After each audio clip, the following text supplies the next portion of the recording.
brothers and sisters, let us continue the book reading Reality at Dawn, written by Babaji Maharaj, chapter Realization. In short, we start our practice from Sham, the first of the 6 sampattis of the third sadhana of Vedantis, and devote all our attention to the proper molding and regulation of mind, which is easily accomplished by the help of the transmitted power of a worthy master. Control of senses and indriyas or dham follows automatically when we fix our mind on one thing and one alone, which is the reality, ignoring all others. Generally, most of the sages follow this course. A few of the sects attempt an approach to Sham through the practice of karma action, others through devotion or bhakti. There are still others who set aside both of these and proceed on through the medium of jnana, knowledge. In fact, the stages of karma, upasana and jnana are not different from each other but are closely interrelated and exist all together in one and the same state. For example, in upasana, controlling of the mind is karma, the controlled state of the mind is upasana, and its consciousness is jnana.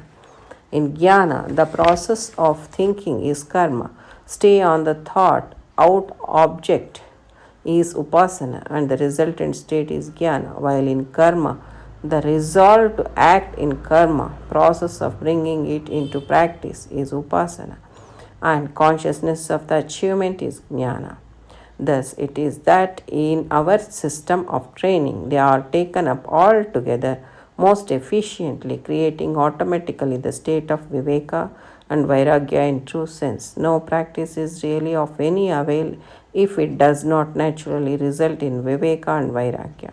The real form of viveka is that when a man begins to realize his own defects and shortcomings, and the bottom of his heart feels repentant for them.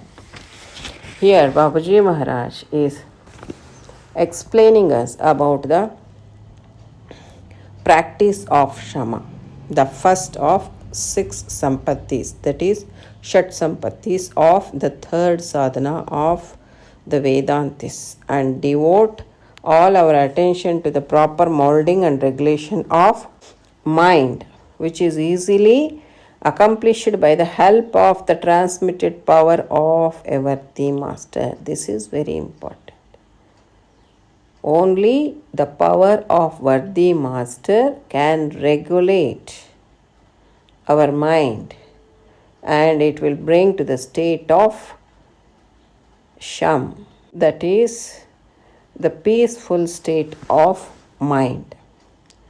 And after that, control of senses and indriyas follows automatically, isn't it? When once the mind is calmed down, and the next sampatti, that is dham, or the control of senses, will automatically follow. When we fix our mind on one thing and one alone, which is the reality, ignoring all other things. Generally, most of the sages follow this course, that is, fixing our mind on one thing and only one, that is the reality. And they achieve the Sham, and then the Dham will naturally flow into them. However, a few of the sects attempt an approach to Sham through the practice of karma, that is action, and others through devotion or bhakti. And there are still others who set aside both of these, that is the karma and also the bhakti, and they proceed on through the medium of jnana, that is knowledge. In fact, Babaji Maharaj is saying that the stages of karma, upasana and jnana are not different from each other, but are closely interrelated and exist all together in one and the same state. For example, in upasana, controlling of the mind is karma, and controlled state of mind is upasana. and its consciousness is Jnana. So, in the theory of Upasana, if we start controlling our mind, that is karma.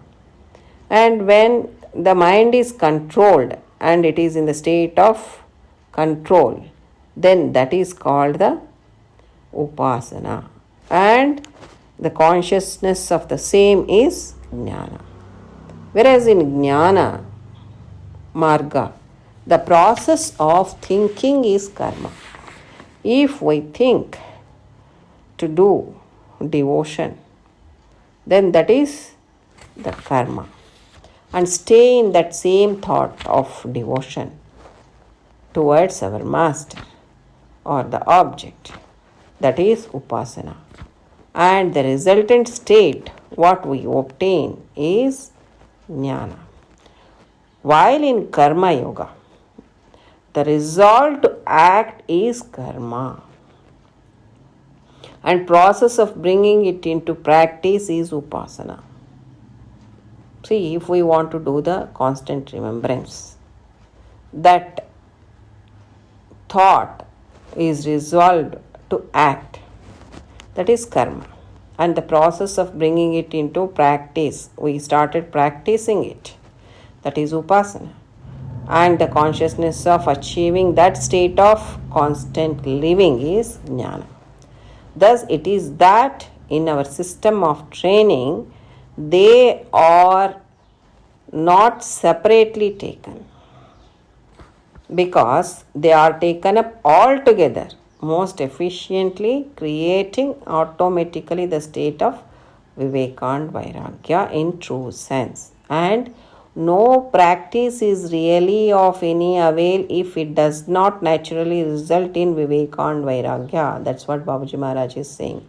If we do practice for so many years and we have not developed that Viveka and Vairagya, it is of no avail at all. So, the real form of Viveka is that when a man begins to realize his own defects and shortcomings, and the bottom of his heart feels repentant for them, that is real Viveka. Because nobody will accept their mistakes. In spite of that, they will say that others are doing so many mistakes, and they will put the blame on others rather than thinking in their heart about the mistake that has happened. Who is the reason for this? Why this has happened? Have I done anything wrong? Just check. And if that person feels, yes, it is my mistake only, then that is, and repents for it, then that is the state of Viveka, according to Babaji Maharaj. Realizing one's own defects or shortcomings at the bottom of his heart and feels repentant for them. So, dear brethren, with this, let us conclude today's satsang and know more aspects in the forthcoming satsang. Till then, I take leave. Pranams. Namaste.